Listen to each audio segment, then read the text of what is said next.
آپ صلی اللہ علیہ وسلم کی سیرت جو ہے لقد کان لکم فی رسول اللہ اسوۃ حسنہ،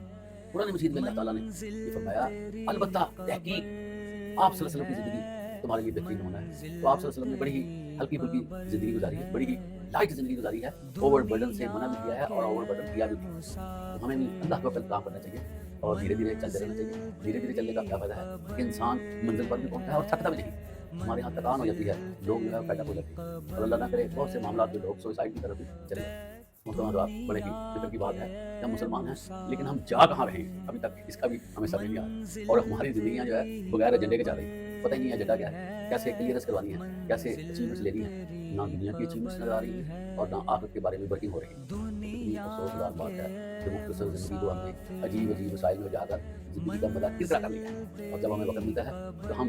نظریات میں چلے جاتے ہیں، ہم فرسودہ چیزوں میں چلے جاتے ہیں، ہم ذہنی عیاشی کی طرف چلے جاتے ہیں، ہم ذہن کو ریلیکس کرنے کے لیے بہت سی ریلیکشنی چیزوں کو دیکھنا اور سننا شروع کر دیتے ہیں، جس کی وجہ سے ہمارے جسم پہ نیگیٹو اثرات بنتے ہیں۔ محترم آنکھ جو دیکھتی ہے اور کان جو سنتے ہیں وہ پوری طرح جسم کو میسج دیتے ہیں اور جسم جو ہے اس کے مطابق اپنے آپ کو ڈالتا ہے۔ تو آج ہمارے یہاں لیزینس، آج ہمارے یہاں غصے کا معاملہ، آج ہمارے یہاں ڈائجسٹک پرابلمس، آج ہمارے یہاں ایسی باتیں سامنے آ رہی ہیں جو ہماری زندگی کو اجیرن کیے ہوئے ہیں۔ تو بڑا غور طلب معاملہ ہے، ایک گائیڈ کو دیکھنے والی بات ہے۔ اگر ہم قرآن مجید کی طرف پورا دھیان دے دیں گے، اس کو سمجھنے کی کوشش کریں گے تو ہماری زندگی آہستہ آہستہ بیلنس ہو جائے گی اور ہمارے مسائل مصیبتیں ہوں یا جسمانی ہوں آہستہ آہستہ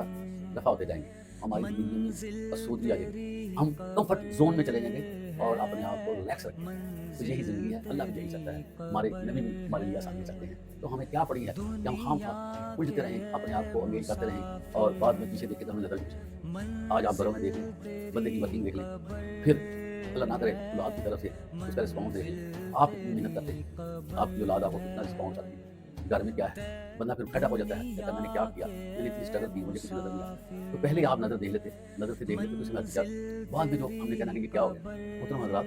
ہر دن بڑا ہم اور ہر دن غور کرنا چاہیے، ہر دن فیصلے کرنے چاہیے، اگر فیصلوں میں غلطی ہے تو اس میں نظر ثانی کرنی چاہیے اور اپنے آپ کو چیز اس کے لیے آگے سے آگے لے جانے کی کوشش کرنی چاہیے، لیکن صبر کے ساتھ، تحمل کے ساتھ اور غور و خوض کے ساتھ ہم چلیں گے، ہماری بہت سی مشکلات آسان ہو جائیں گی۔ اپنے آپ کو ریلیکس کریں اور ٹھنڈے ٹھنڈے دماغ سے اپنی زندگی کو آگے بڑھائیں۔ یہی نکتہ ہے زندگی کی فلاسفی کا، جو اس کو سمجھیں وہ کامیاب ہو جائیں گے، جو نہیں سمجھیں گے ان کو مرتے وقت بھی افسوس رہے گا کہ میں نے زندگی میں کیا حاصل کیا، کیا پایا۔ محترم حضرات، صرف روپیہ پیسہ ساری چیزیں یہ ایک ذریعہ ہے زندگی کو رن کرنے کا، باقی بھی ذرائع کا خیال رکھنا چاہیے اور باقی ذرائع کو مزدور نہیں کرنی چاہیے کہ ہم پیسے کے پیچھے دوڑ کر باقی زندگی کے شعبوں کو ویران کر لیں، جس کی وجہ سے بہت سے مسائل سنبھالے نہیں۔ انسان کو اتنی ضرورت نہیں جتنا انسان اس کے لیے بھاگ دوڑ کرتا ہے، اور بھاگ دوڑ کرنے میں بھی اس کے اتنے معاملات اچھے نہیں ہیں، تو سائنٹیفک انداز سے